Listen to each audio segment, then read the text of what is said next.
Hi, this is Pastor Malachi. Welcome to the live taping of Today's Man podcast. Today it's about don't let your job define who you are. Genesis 3:19 says you will have to work hard and sweat to make the soil produce anything until you go back to the soil from which you were formed. For both men and women, their work or the job they do constitutes a large part of their awake hours and can be an important part of who they are, especially for us men. Work and career constitutes a large part of who we are. Many times work may define how we see ourselves, including how we value ourselves and our life. Now here's the catch in this. A job or career can become too large a factor in how someone defines themselves, including how they assess their value as a person. Now, by itself, a job is not bad or negative. In fact, a job is mentioned by Jesus in the Bible as something normal for people to do. A job only becomes a negative when we equate it too much power. Our jobs can cause us to lose track of why we are on the earth and discovering God's true purpose for our life. Jeremiah 29:11 says, "For I know the plans for you. I know the plans I have for you, declares the Lord. Plans to prosper you and not to harm you. Plans to give you hope. Plans to give you a future." This is all in God's purpose. For many men, their work life or job constitutes a large part of their awake hours, and it's an important part of who they are.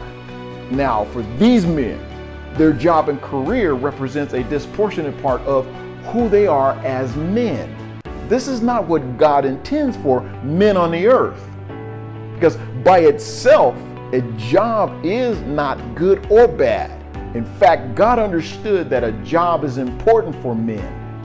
Regarding the importance of a job, it says in Genesis 3:17, you will have to work hard all your life to make it produce enough food for you. Now, I don't know about you, but God makes it very clear that as for a man, it was proclaimed that working hard is going to be a part of our life. Now watch this. A job or career can become an overriding force in how men define their self-worth and their value in life as a man. God knows all about men, the good and bad part of our natural nature. He knows if our priorities aren't God-centered, we will wander around without discovering our true purpose in life. Now, I hope you understand that God did not intend for our jobs to define us as Christian men. He has a much greater and grand purpose for our life. When we keep God first in our heart, our true purpose will reveal itself. Now, here's a life application challenge for you to put into practice either right away or this week. Whenever someone asks you, what do? First, think before you speak, and then with God's help, concentrate on describing yourself more in the terms of your faith, your spouses, your family and your friends, your concern for others, and then your jobs.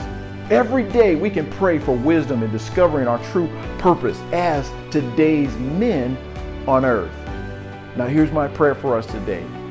Lord, please help each and every one of us reevaluate our lives. Give us the strength and wisdom to reprioritize our lives by putting you first. When praying, we will be open to hearing your soft words of wisdom to discover our true purpose as a today's man on earth. May God bless each and every one of you and your families today. I'm Pastor M, and this has been Today's Man.